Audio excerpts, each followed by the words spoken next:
നിങ്ങൾക്ക് എല്ലാവർക്കും മാവ് പനിയാനായിട്ട് ഒരുപാട് ബുദ്ധിമുട്ടുണ്ടോ? ഒരു 5-6 കിലോ വെച്ച് ചെയ്യുന്ന സമയത്ത് കൈവേദന വരുന്നുണ്ടോ? നമുക്ക് മാവ് ഈസി ആയിട്ട് പനിയാനായിട്ട് ഞങ്ങൾ ഈ മെഷീന് കൊണ്ടുവന്നിരിക്കുന്നത്. ഞാൻ ഗീത വീട്ടേക്കുന്നു. ഇപ്പൊ നമ്മൾ നോക്കിക്കൊണ്ടിരിക്കുന്ന മെഷീന് 2 kg-ലിരുന്ന് 20 kg വരെയ്ക്ക് ഉണ്ട്. നമ്മളിപ്പോ ചെറുതായിട്ട് 2 kg നമ്മൾ നോക്കാം. ഇതിലിപ്പോ നമ്മൾ 1 കിലോ വറമാവ് ഇടുന്നു. അത് 1 കിലോന് നമ്മൾ 750 ml വെള്ളം ഒഴിച്ചിട്ടുണ്ട്, 100 ml എണ്ണ ഒഴിച്ചിട്ടുണ്ട്. ഇതെന്ത് 1 കിലോ ഇടണമെന്ന് ചോദിച്ചാൽ നമുക്ക് അത് ചുറ്റാനായിട്ടുള്ള ഫേസ് നമ്മൾ അതിൽ ഇടം കൊടുക്കണം. കൊടുത്ത് നമ്മുടെ ഈ വെള്ളം മാവിന്റെ വെയിറ്റ് എല്ലാം പെനഞ്ഞുകൂടി നമ്മൾ വെളിയിൽ എടുക്കുമ്പോൾ അത് 2 kg വെയിറ്റ് വരും. ഇപ്പൊ നമ്മൾ ഇതിനെ ഇളക്കി വിടുന്നുണ്ട് ലൈറ്റ് ആയിട്ട് ഒന്ന്, എല്ലാം വെള്ളം എണ്ണ എല്ലാം ഒഴിച്ചു കൊടുത്തിട്ട് ലൈറ്റ് ആയിട്ട് ഒന്ന് ഇളക്കി കൊടുത്താൽ ഇത് നോക്കി മാവ് എത്ര ചന്തമായി ചുറ്റിക്കൊണ്ടിരിക്കുന്നു. ഇതിൽ നമ്മൾ ഇനി ഒന്നും ചെയ്യണ്ട, ഫൈനൽ ആവുമ്പോൾ എടുത്താൽ മതി. ഒരു 5 മിനിറ്റ് ഇതിന്റെ സമയം ഉണ്ടെങ്കിൽ നമ്മൾ പോയി ഉള്ളിയോ തക്കാളിയോ എന്താ കുറുമിക്ക് വേണമെന്ന് പറഞ്ഞാൽ എന്തെങ്കിലും ഒരു പണി ചെയ്തിട്ട് വരാം. ഇതേ വന്നിട്ട് നമ്മൾ കയ്യിൽ ചെയ്യുകയാണെങ്കിൽ മാവ് വെള്ളം കൂടിപ്പോയോ, അയ്യോ കുറഞ്ഞു പോയോ, അങ്ങനെയൊക്കെ ആയി നന്നായി ഒന്ന് പേനഞ്ഞെടുത്ത് 4 അടി അടിച്ചാൽ തന്നെ അതിലുള്ള സോഫ്റ്റ്നെസ് വെളിയിൽ വരുന്നു പറയും. പക്ഷെ ഇത് അങ്ങനെയല്ല. നോക്കി എത്ര ഭംഗിയായി ഓടിക്കൊണ്ടിരിക്കുന്നത്. നമ്മുടെ പണി ഇതിലേ അറിയില്ല എത്ര ഒരു ഈസിന്ന്. ഇത് എങ്ങനെ ഒന്ന് ചുറ്റി തരുന്നു നോക്കി. ഭയങ്കരമായിട്ട് അങ്ങോട്ടും ഇങ്ങോട്ടും ആയിട്ടുണ്ട്. അത് കാരണം നല്ല സോഫ്റ്റ് ആയിട്ട് കിട്ടും ഈ മാവ്. അതേപോലെ നിങ്ങൾക്ക് ഇത്ര മെസ്സേജ് തരാൻ വേണ്ടി ഞങ്ങൾ കുറച്ച് സ്പീഡായി തന്നെ ഓട്ടിക്കൊണ്ടിരിക്കുന്നത്. ഇപ്പൊ കാട്ടുന്നത് തന്നെ മെഷീന്റെ സ്പീഡ്.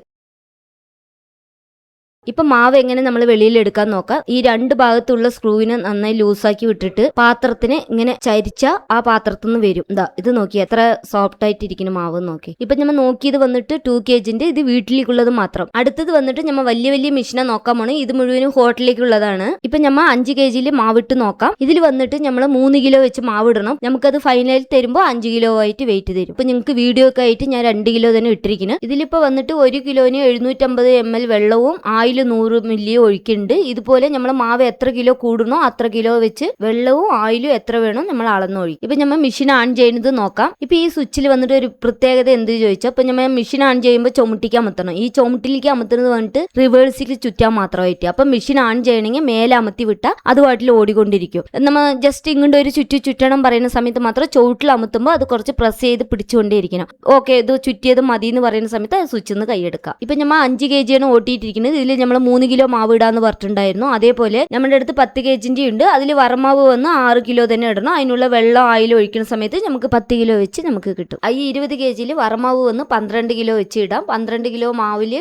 ആയിലും വെള്ളവും ചേർന്ന് ഒഴിക്കുന്ന സമയത്ത് നമുക്ക് എല്ലാം കഴിഞ്ഞ് വെളിയിൽ എടുക്കുന്ന സമയത്ത് 20 kg വെച്ച് കിട്ടും. ഇപ്പൊ ഈ ഭാഗത്താ ചുറ്റിക്കൊണ്ടിരിക്കുന്നത്. ഇപ്പൊ നോക്കി, ഞാൻ സ്വിച്ച് പ്രസ് ചെയ്യാം. ഇത് തിരിച്ച് ഇങ്ങോട്ട് തിരിഞ്ഞു ചുറ്റണം നോക്കി. ഞാൻ എത്ര നേരം അതിൽ ആ മെഷീൻ ഓടുന്നതിൽ ഈ കമ്പി മാത്രം തന്നെ ചുറ്റണ കണ്ട്. ഇപ്പൊ നോക്കി, ഞാൻ അത് പ്രസ് ചെയ്യുന്നുണ്ട്. പ്രസ് ചെയ്യുമ്പോൾ അതിന്റെ പാത്രം ചേർന്ന് ചുറ്റുണ്ട്. പക്ഷെ അത് പ്രസ് ചെയ്തത് കൈ എടുക്കുമ്പോൾ ആ പാത്രത്തിനൊന്ന് പിടിച്ചിട്ട് കൈ എടുക്കി. ഇപ്പൊ നമ്മൾ മെഷീൻ ഓഫ് ആക്കിയിട്ട് നമ്മളിപ്പോ മാവ് എടുത്ത് നോക്കാം. ഇപ്പൊ നമ്മൾ മാവ് എടുക്കാം. ഇത് നോക്കി എത്ര ഭംഗിയായിട്ട് എടുക്കണം നോക്കി. അതില്ലാതെ ഇങ്ങനെ എത്ര വെള്ളം കൂടിയിട്ട് പോലെയും ഇല്ല, കുറവായിട്ടുള്ള പോലെയും ഇല്ല. അത്ര നമ്മൾ അളവായി ഒഴിക്കുന്ന കാരണം ഏത് മിസ്റ്റേക്കും ഇതിൽ വരില്ല. ഇത് നോക്കി എത്ര ഭംഗിയായിട്ട് ഉരുട്ടി എടുക്കണം നോക്കി. ഇപ്പൊ ഞാൻ അതിലുള്ള പാത്രത്തിലുള്ള എല്ലാ മാവും ഞാൻ പുറമേക്ക് എടുക്കുന്നുണ്ട്. അതിൽ ഒരു പാത്രത്തിൽ നോക്കി ആ പാത്രം എത്ര ക്ലിയർ ആയിട്ടുണ്ട്. എന്തായിട്ടാ അത്ര മാവ് നമ്മൾ വറമാവിൽ ഇരുന്ന് ചുറ്റാൻ തുടങ്ങിയത്. എത്ര ചന്തമായിരിക്കുന്നു പാത്രം കാണാൻ. എന്താ ചോദിച്ചാൽ അത്ര മാവും അത്ര സോഫ്റ്റ് ആയിട്ടുള്ള കാര്യം ഞാൻ എടുക്കുന്ന മാവ് അത്ര എന്റെ കൈക്ക് വന്നിട്ടുണ്ട്. ഞമ്മന്റെ വീട്ടിലേക്ക് കോയമ്പത്തൂര് ഈ മേലെ കാണുന്ന നമ്പറിലേക്ക് വിളിച്ചാൽ എന്ത് ഡൗട്ട് വേണമെങ്കിലും ചോദിക്കാം.